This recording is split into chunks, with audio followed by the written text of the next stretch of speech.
So with the lift of the embargo came a ton of footage and details regarding WWE 2K24, courtesy of the WWE 2K Next makers who actually got to go out Royal Rumble weekend and play test the game, record footage, and bring that back to the community. You guys are truly appreciated, and any footage that I use in this video, I will try my best to credit the original creator. But let's also not forget about 2K themselves. Not only have they blessed us with a handful of trailers, they've also been giving us some pretty amazing looking screenshots to go along with those. With that being said, it's been a lot to take in. We're going to address all those things in this video, as well as some questions and concerns. So WGC, let's work. We're going to kick this one off on a positive note and talk about some of the things that stood out to me personally.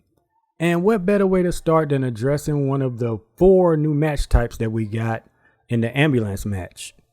At first glance, this is a simple and effective match type, and it's a decent addition to the series.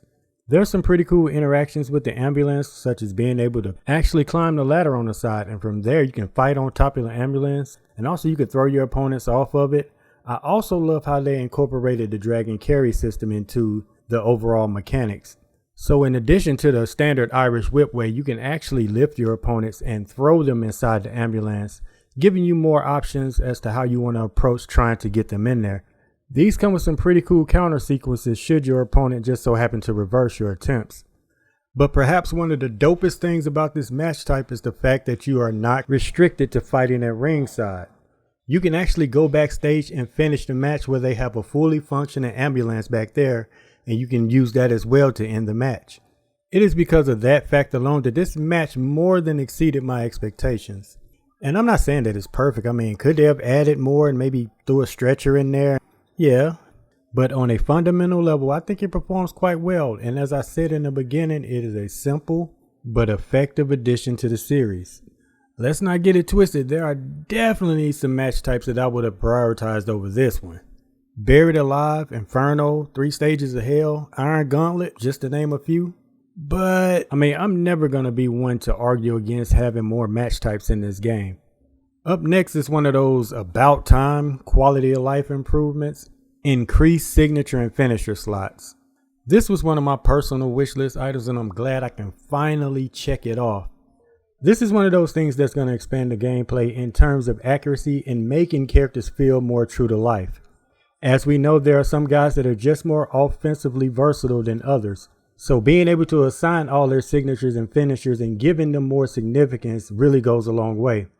But the main reason I'm excited for this is the fact that we have guys that have multiple versions of their signatures and finishers. The prime example I use in this scenario is none other than Randy Orton. In fact, there are so many different ways that Randy can pull off this move that the term out of nowhere basically came to be because of him. And now, thanks to the expansion of signature and finisher slots, we'll finally be able to create a scenario where it actually does feel like this move can be hit out of nowhere.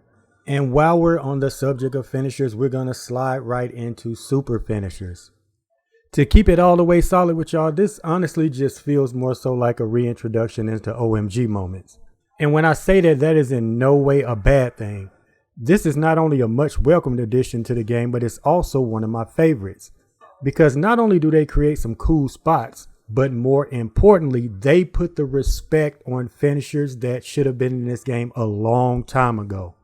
It was legit painful watching people kick out of 4 and 5 finishers in a match. So I feel like this is more so an equalizer to kind of balance things out. So again, this is an awesome feature, and it's also one that I hope 2K will continue to build on. Maybe we'll see more super finishers in patch updates and DLC packs. And even more so in future titles, maybe we'll see this feature expanded into tag team finishers, or even have some match type specific super finishers. This is one of those features that can go as far as visual concepts, creativity, and imagination. The Irish Whip appears to have gotten some quality of life upgrades, and I for one am all the way here for it. Not only can we now Irish Whip opponents from a kneeling position, but they appear to have fixed the rebound attacks, making them a lot more accurate than they were before. From what I understand, once the offensive player presses the button, he will get into position to ready himself for the move, making the timing a lot less strict. And if by chance you miss the timing or don't press anything, your player will automatically perform a drop down maneuver and basically giving you another chance to hit the rebound attack. This appears to basically all but eliminate those embarrassing butting of the head moments you have when you and your opponent crash into each other after a failed Irish whip rebound attack. Another one of those quality of life improvements I'm sure we can all appreciate. But that isn't even the best of it. 2K had the audacity to finally give us a counter Irish whip. Yes, you heard me correctly. We can finally reverse our Irish whip with an Irish whip of our own. This is yet another item that was on my personal wish list that I can check off. I know it might be odd to see me marking out over something so small, but this is one of those situations where it's the little things that really matter. The outside dive mechanic has also appeared to have received some upgrades. From my understanding, you can now take out up to 3 other opponents using the outside dive. While this both sounds and actually looks pretty impressive, however, the details are still pretty sketchy when it comes to this. I mean, is this going to be an executable action that we have to perform? Meaning something along the lines of maybe a finisher sequence?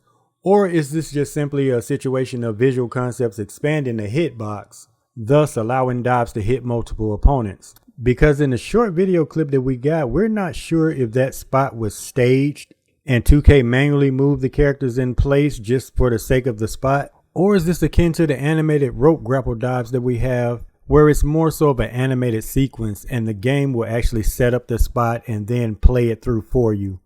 In my opinion, I think it's probably going to be more so of the former, where if your opponents are distracted fighting each other on the outside, you can then perform a dive attack onto both said opponents. This way would definitely offer more freedom. However, I am a bit concerned about the collision detection, because I would hate to see a scenario where the move doesn't actually hit multiple opponents, but because the guy is barely inside the hitbox, it makes him fall over anyway. Another concern is regarding reversals. Like, are these moves even reversible? Let's get that out the way first and foremost. And if so, how exactly is that going to play out? If one person reverses, does that person dodge the move while the other possible 2 take the bump? There are indeed some questions that I would love to see answered. So hopefully we'll learn a little more about this feature in the coming weeks leading up to the release of WWE 2K24.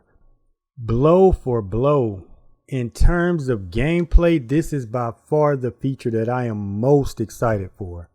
This is yet another feature on my personal wish list that I've been begging for years. Because like there are a lot of instances like in real matches, like in real life, where like in the middle of the match, like they do like the, the back and forth brawl, where the crowd is like, boo, yay, all that kind of stuff like that. So, I mean, I think that would be cool to kind of throw in the game, just like. And it has been a mainstay on every succeeding wish list prior to this one. So to finally see it make it into the game, and not only that, but how well it's been executed, man. Shout out to 2K, bro. Like, y'all really cooked with this one. It looks amazing, and the mini game that's associated with it translates quite well into this feature and actually gives you that back and forth fight for momentum feeling. So overall, man, great job. I am absolutely ecstatic to see this feature finally make its way into the game. There have been some improvements to the weapon mechanics as well. On top of adding new weapons such as guitars and trash cans and microphones, 2K and Visual Concepts have also given us the ability to throw weapons. This is pretty cool and it accounts for some pretty interesting and entertaining spots. However, the lack of weapon grapples and interactions is a bit of a concern. Not saying 100% that these things did not make it into the game, but if they didn't, that is a bit of a letdown. I think the weapons grapple feature is one of the main things that noticeably went missing from weapon gameplay. So it would be really nice to have those interactions back in the game. Keeping with the theme of noticeably missing features, there was also no sight or mention of chain wrestling, which is another huge feature that a lot of the wrestling games community was really hoping for. Chain wrestling is just one of those features that really helps out in terms of pacing. Not to mention it would add some much needed variety to the combo heavy gameplay. So I was really hoping that it would have made a return this year. If it doesn't happen, I mean, I can't hold you, I'll be a little disappointed. But surprisingly not as much as previous years. And the reasons for that is simply because 2K has done a lot of quality of life improvements in this game. Not to mention a decent amount of fan service as well.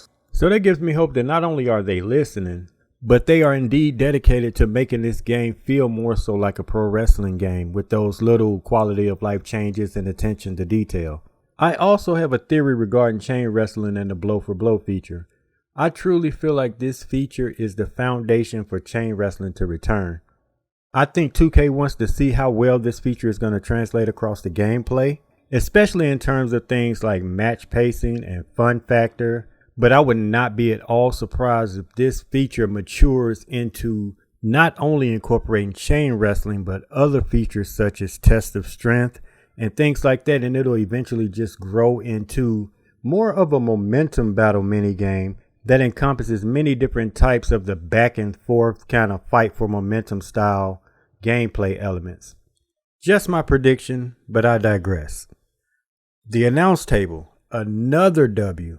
Allowing us to finally climb the announce table without a finisher sequence being involved with it is really decent whole time. We can now perform moves on the table without it breaking and even perform diving moves off the table. Now, I'm not sure if we could do finishers, like diving finishers off the table or not. That's still kind of up in the air. No pun intended. But either way, W. This is one of those things I've seen the community ask for. So again, man, I'm happy it made it into the game. Unfortunately, with the gameplay that we saw, there was not a lot in the way of submission wrestling, and that's something that I'm a huge fan of. So I was really hoping to get a more in-depth look at submission wrestling and maybe see if there were actually any quality of life changes involving submission wrestling.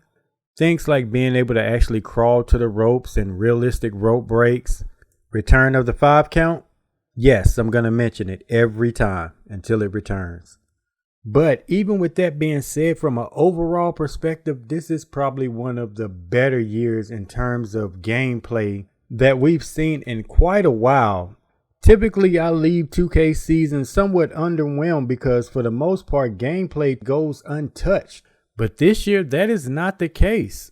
And as someone who values gameplay over everything, there are a lot of changes and additions in this game that are truly appreciated.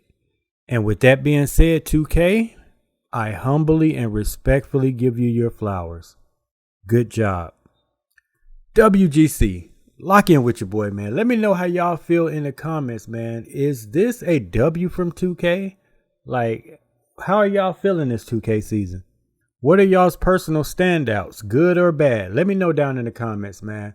As always, I appreciate y'all for rocking with your boy, man. Do me a favor. If y'all have not subscribed already, please go ahead and do that, man. I'm trying to reach 1,000 subscribers by the time Wwe 2K24 drops. If you rock with the content, go ahead and hit that like button, man. It's truly appreciated. Love y'all, man. God bless. Yay.